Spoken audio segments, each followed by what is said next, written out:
I've always believed in hard work. I wasn't born into money, and my parents made sure I understood that early.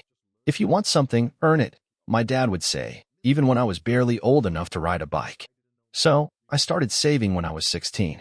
Every dollar from babysitting, tutoring, part-time jobs, I logged it, categorized it, tucked it away. By the time I was out of college, I had over $250,000 saved. Not from luck, not from inheritance, just years of grinding while my friends blew their money on spring breaks and avocado toast. I lived at home, skipped vacations, and did freelance gigs after my full-time job. I was obsessed with owning my own place. A small home, just mine. No rent, no roommates. Independence. But I never told anyone the exact amount I had. Not even my best friend. It was my personal victory. My quiet pride. My parents always supported my ambition, or so I thought. They said they were proud of me for being disciplined. Dad used to joke that I was the future millionaire of the family. My mom would kiss my forehead and say, "You're our golden girl." And then, my brother Alex, 2 years younger. Charming. Reckless. A serial failure. He dropped out of college, bounced between startup ideas, and crashed 2 cars. My parents still treated him like the heir to the family throne. When he launched yet another business idea, some app to revolutionize local nightlife, they co-signed his business loan. He defaulted in 6 months. But I stayed out of it. That was their choice. Things started to shift last year. I was ready to buy. I had pre-approval, listings bookmarked, and a realtor lined up. I was serious. I told my parents I'd found a place I liked, and they smiled tight, weird smiles. "We should celebrate," Dad said. After all, not every 26-year-old can say they've earned their own home. But a week later, I logged into my savings account, and my stomach dropped. Zero. Not a technical glitch. Not fraud. Just gone. My mind spiraled. I called the bank in a panic. After a series of holds and verifications, they confirmed it. The funds were withdrawn via multiple large transfers to an account under my father's name. I thought it had to be a mistake. I confronted him immediately, heart pounding, hands shaking. I'll never forget his face. He looked at me, calm as ever, sipped his coffee, and said, "So you finally noticed." I was stunned. "What the hell, Dad? That was my money. I worked for that." He didn't even flinch. "And your brother is working for a better future. Thanks to you, he now has a second chance." My voice cracked. "You stole from me." He shrugged. "Family sacrifices, sweetheart. You're still young. You'll bounce back." My mom avoided my eyes. She just stood there, arms crossed, as if she'd rather be anywhere else. Then my dad chuckled. He said, "Thanks for your naivety. You were always too trusting. At least your money's going towards something meaningful now. Your brother's future." And something inside me just snapped, but not with rage, not with tears. I laughed. A low, breathy, involuntary laugh that caught even me off guard. He raised an eyebrow. "What's so funny?" I looked him dead in the eye and said, "That wasn't the money I saved for my house." His smug smile faltered just slightly. I could see confusion flicker across his face for the first time. Because the truth, the real truth, is something I've never told anyone, not even my parents. And now, they'd stolen something far, far worse than just money. Something that would destroy everything they thought they were protecting. But I wasn't going to tell them. Not yet. Let them feel safe in their little betrayal. Because the trap was already set. And they had no idea. The air in the kitchen was thick after I laughed. Dad didn't like that I wasn't yelling, screaming, crying. He expected me to break down. That's what he wanted, to win. But I just stared at him, calm, silent. He leaned back in his chair like he had something else clever to say, but nothing came. I turned and walked out without another word. My heart was thumping like a war drum, but not from panic anymore, from planning. Because I hadn't lied. That account, the one they drained, wasn't my real house fund. Let me explain. 2 years ago, I had a gut feeling. Not a full-blown suspicion, just a weird sense that my parents were a little too interested in my savings. They'd ask questions now and then. "How much do you have now? Are you investing it? Still planning on a little house or maybe something bigger?" So I created a decoy account. I funneled some of my savings into it, left it visible on shared devices, let my dad accidentally see it open once on my laptop. I dropped hints. Almost at $250K, I'd say casually during dinner. "Can't wait to finally own something." In reality, I had close to $400,000 split between 2 high-yield accounts under a completely separate online banking alias. It was under a different name entirely. Legal, above board, just smart. Paranoid, maybe. But now, it saved me. They hadn't taken my house fund. They'd taken bait. But that wasn't enough for me. I wanted to know why. Not just the superficial reason. Your brother's future. I needed to know what kind of hold Alex had over them. What made them choose him over me? What made them think they could betray their own daughter without flinching? So I dug. First, I played nice. I stopped talking about the money altogether. I acted moody for a few days, but then I let it go. You were right, Dad. I was naive. I said one morning, forcing a smile. Maybe it's better this way. He smiled back. See? You're maturing already. I wanted to vomit. But playing dumb worked. My parents relaxed. They started acting normal again. And with that, they started slipping up. One night, I heard Alex on the phone in the hallway, whispering heatedly. I peeked out of my room, staying just behind the corner. No, she doesn't know. Dad handled it. We've got at least 6 months to turn it around. Stop panicking. Turn what around? I waited until he went to bed. Then I broke into his room. I know it's wrong. But morality left the building the day my parents robbed me. He wasn't exactly careful. His laptop didn't even have a password. In less than 10 minutes, I had enough information to piece together what was really happening. Alex's bright future was a lie. The business? Already bankrupt. Again. But this time worse. He owed money, real money, to the wrong people. Investors. Some shady. Some local. Some not. And the bank loan he'd taken in Dad's name? Forged signature. Fraud. My stomach sank. They didn't steal from me to invest in his future. They stole from me to cover his failure. To bury a crime. The loan was hush money. Insurance. Damage control. But that wasn't all. There were emails. Dozens. Between Alex and my parents. They weren't just covering for him. They were planning to keep me on the hook. My dad had actually typed this in one of the emails. She won't sue us. She doesn't have the guts. We just need to act like we did it for her own good. Frame it as a family decision.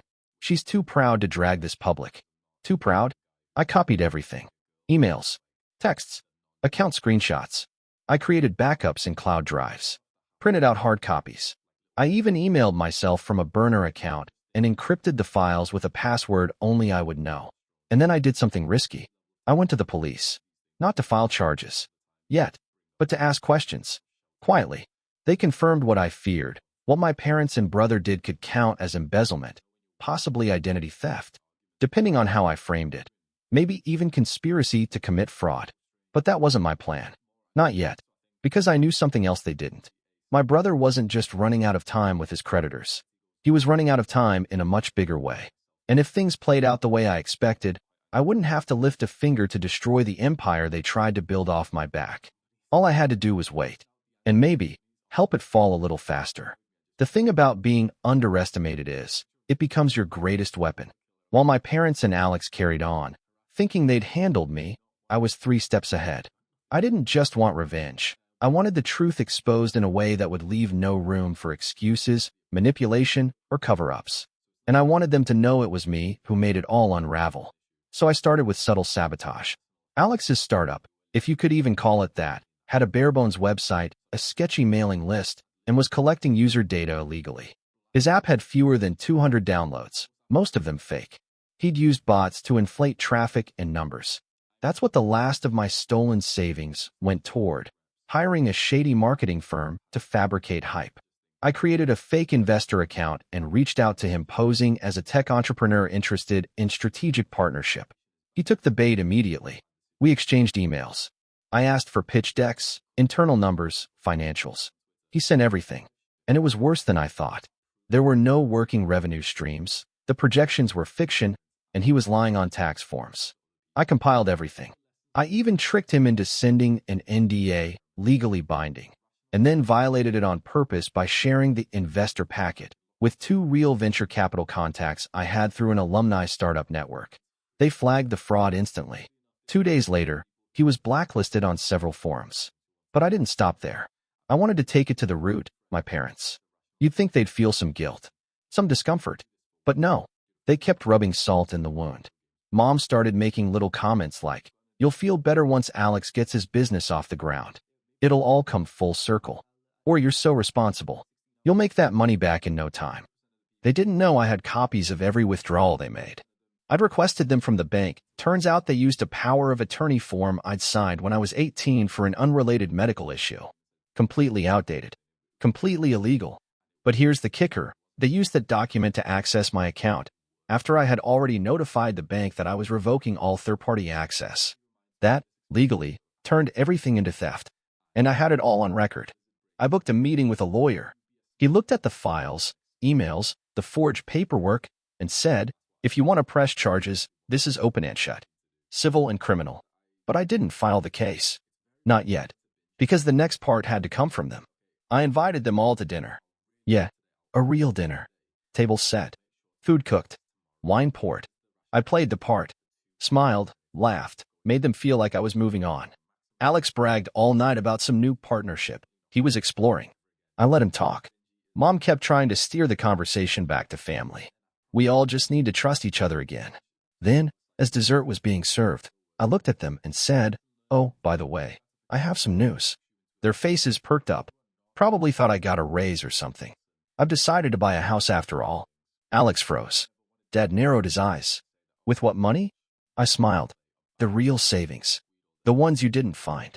Mom's wine glass clinked against her teeth. I continued, cool as ever. "The account you drained? That was a decoy. I moved most of my funds years ago. Had a feeling I might need to." My dad's smile cracked. "You're bluffing." I pulled out my phone and opened a live screenshot of my real account.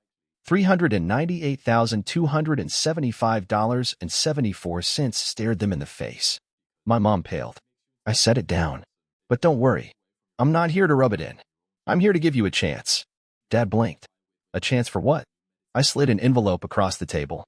Inside, copies of emails, bank documents, the revoked power of attorney, Alex's pitch materials, and a letter from my lawyer. This is everything. Every crime. Every lie. Every transaction. You have 7 days to return every cent you took, or I go to the police. And the IRS. And your investors. Alex stood up. "You wouldn't." I looked at him. "I already did. This is just your last warning before things get public." Dad tried to recover. "You're tearing this family apart over some money?" "No," I said. "You tore it apart when you chose a con man over your own daughter." I got up, grabbed my coat, and walked out. I didn't wait to see their reaction. But I got a text the next day. From my mom. Just one line. "Please don't do this." And I laughed. Because it wasn't up to me anymore. Everything was already in motion. They just didn't know what was really coming. For days passed. No money was returned. No apology came. Just silence, and one missed call from my dad I didn't bother returning. I wasn't surprised. They built their entire identity around the illusion of control. I was their obedient daughter. The responsible one. The backup plan. They never imagined I'd actually fight back. Not seriously. Not in a way that could ruin them. But I'd spent a decade building my life. And they tried to strip it from me in a matter of hours. They didn't just steal money. They stole trust, safety, family. I had no intention of letting that slide. So on the 5th day, I triggered the next step. First, my lawyer filed a civil claim. Embezzlement, fraud, unauthorized access to financial accounts. The documentation was airtight. We served them the next morning. My mom showed up at my apartment, crying. She brought a photo album and said she just wanted to remember when we were close. I told her I remembered just fine and closed the door.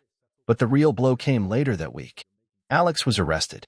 Not because of my lawsuit, but because of his investors. One of the people I'd quietly leaked his materials to? Turns out he had connections. Real ones. And he didn't like being lied to. Especially not with fake metrics and cooked data in a formal investment proposal. When I got the news that Alex was taken in for questioning, I felt nothing. Not joy. Not sadness. Just peace. The house I bought a month later wasn't fancy. A modest 2-bedroom with a decent yard and a tiny lemon tree in the back. But it was mine. Paid in full. Every wall, every tile, every piece of furniture, earned. Nobody else's name on the deed. I didn't invite anyone to the housewarming. No friends. No extended family. Definitely not my parents. Instead, I stood alone in the kitchen the night I moved in, eating takeout from the floor, and smiled. Then, a few weeks later, the final twist came. An anonymous letter arrived at my new place. No return address. Just one sheet of paper. Handwritten. "You think you've won. But the money we took from you wasn't the only thing we accessed. You should be more careful with what you hide. Dad. For a second, my stomach dropped. But then I laughed. Because the money they took wasn't even real. Remember the decoy account? I didn't just make it look like a bank account. I built it. Or rather, I paid someone to build it for me, a developer who specialized in realistic UI replicas for security testing. It wasn't connected to any real funds. It looked like a normal online banking platform with believable transactions and balances. But it was fake. A sandbox. A trap. And when my parents used that outdated power of attorney to transfer funds, they weren't moving real money. They were typing into a ghost system. Every click, every password they used, every IP address, it was all recorded, logged, stored. So when they thought they were stealing from me, all they really did was hand me the evidence I needed to destroy them. Their betrayal wasn't just selfish. It was stupid. They played checkers while I played chess with the entire board rigged in my favor. And the real money? Sitting safe, untouched, untouched, untouched, tucked away under a different name, across multiple institutions. Legally mine. Untouchable. My parents are now knee-deep in lawsuits, civil and criminal. Their names are blacklisted in their community. They're drowning in legal fees. As for me, I sleep easy. I don't talk to them. I don't answer their calls. I don't need to, because they thought they robbed me blind. But the truth is, they never had a clue what they were really stealing. And now, they've lost something they'll never get back. Me.